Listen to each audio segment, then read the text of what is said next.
최근에 되게 의료계에서 되게 굉장히 안타까운 사건이 발생했어요. 의사분이 손가락까지 절단되는 데 환자 피습으로 그런 상황이 발생했는데 그렇죠.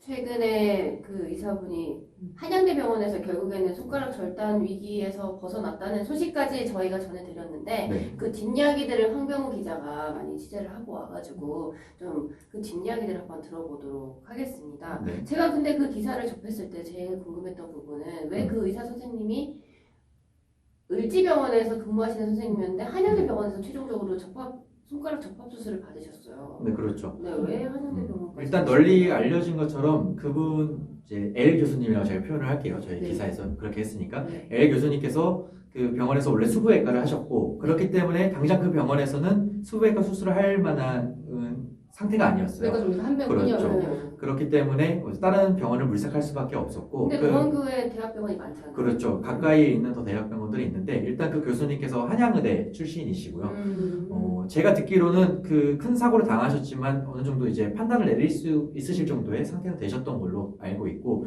그러면 본인이 직접 나 한양대병원에 가서 받고 싶다. 그것도 있으셨을 것 같고요. 그리고 또 그 밑에 전공의 분이 이렇게 한양의대 이런 일련의 상황들을 알고 있었기 때문에 한양대랑 컨택이 됐고 또 마침 한양대에서 바로 수술이 가능한 상황이었어요. 이제 이광현 교수님이라고 한양대에서 이제 전 병원장님까지 하셨던 이제 수부외과에서 알아주시는 명의이신데 마침 또 수술이 딱 잡힐 수 있었고 바로 가능했기 때문에 그래서 도착하자마자 5시간에 걸친 수술을 하게 됐고 그래서 한양대병원으로 갔다라는 게 거의 이제 제 취재 결과로서는 그렇게 확인할 수가 있었습니다. 아니 근데 엄지손가락이었잖아요. 그나마 왼손이어서 다행이긴 한데 그렇죠. 어떻게 하다 엄지손가락 보통 이게 이거 했으면 엄지손가락이 왜 엄지손가락이죠? 그렇죠. 이게 많이들 사실 궁금해하셨던 내용 중에 하나인데 제가 기사에는 이거를 다 표현할 수 없기 때문에 담지는 못했어요.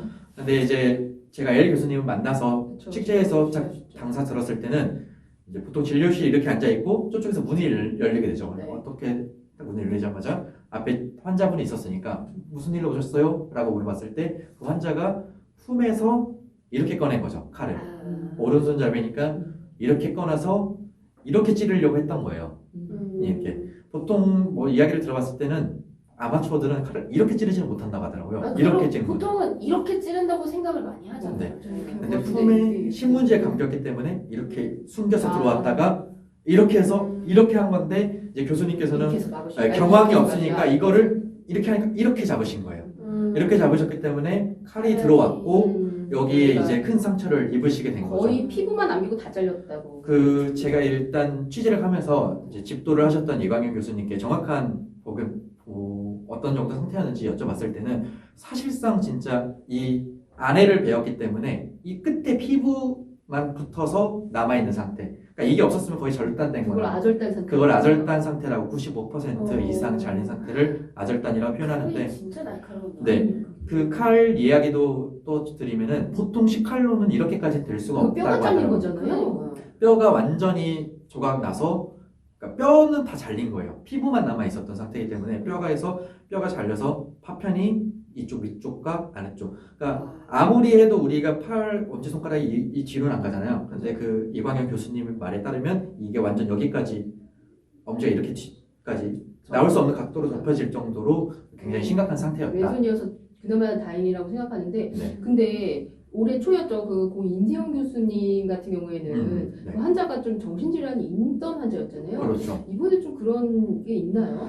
이 정확한 팩트 체크까지 완벽하게 된 건 아니지만 여러 가지 취재 경로를 통해서 들어봤을 때는 이분도 그 가해 환자도 약간의 정신질환이 있었다라고는 듣고는 있어요. 네. 추측인 거죠 아직. 그렇죠. 저도 이제 전에 들은 거기 때문에 그럴 것이다라고 생각을 하는 부분이고 정확하게 딱 있었다 없었다까지는 잘 정보를 들어볼 수는 경력에 없기 대해서는 때문에. 확인하지 못하셨구나. 그렇죠. 근데 의료계에서는 이제 그런 이야기들이 많이 오가고 있는 상태라서 저도 그러지 않을까라는 생각을 하고 있는 상태입니다. 근데 환자 보니까 개인적으로 좀 들으신 게 있다면서 환자 가족상이나 이런 게. 그렇죠. 이제 네. 이 환경이 그렇게 막. 배경에 대해서 취재를 하다가 듣게 되는데 일단 혼자 살고 있고 또 가족 없이 이렇게 혼자 살고 있는데 이 환자분 같은 경우는 기초수급자, 기초생활수급자여서 네. 경제적인 좀 어려움이 있었고 그 경제적인 어려움을 이 일도 못하는 상태였죠. 특히 그 보상으로 좀 뭔가 내가 장애 판별 받아가지고 이걸 좀 벗어나야겠다라는 생각이 있었나 봐요.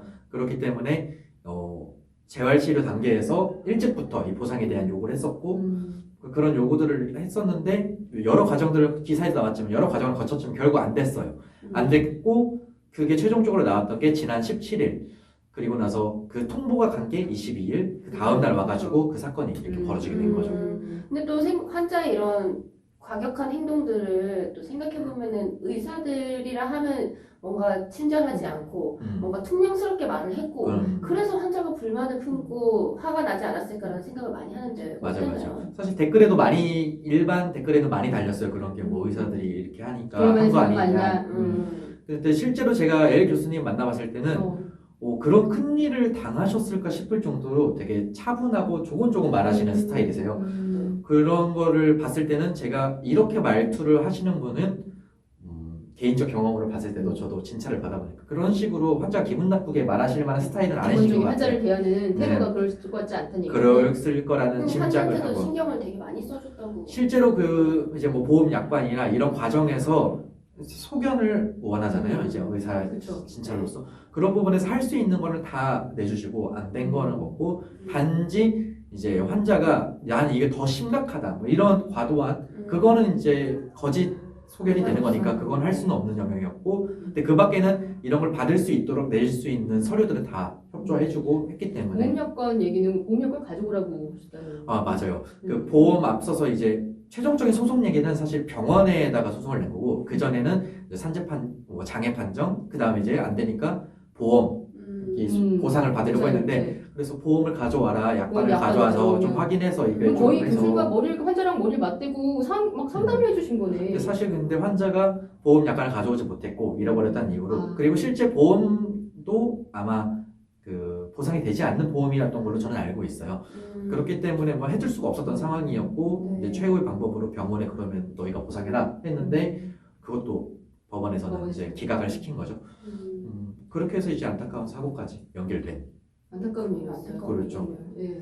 네, 그래서 수술을 집도하신 교수님의 말을 들어보면은 이제 수술하는 의사로서의 생명이 완전히 죽은 건 아니다라고 말씀을 하셨는데 이제 앞으로 이제 황동 기자 비롯해서 저희가 계속 추적 취재를 한번 해보도록 하겠습니다. 네, 뭐 네. 추후 듣게 되는 일 있으면은 제가 기사로 말씀드릴 수 있도록 하겠습니다. 네. 네, 감사합니다. 네, 감사합니다.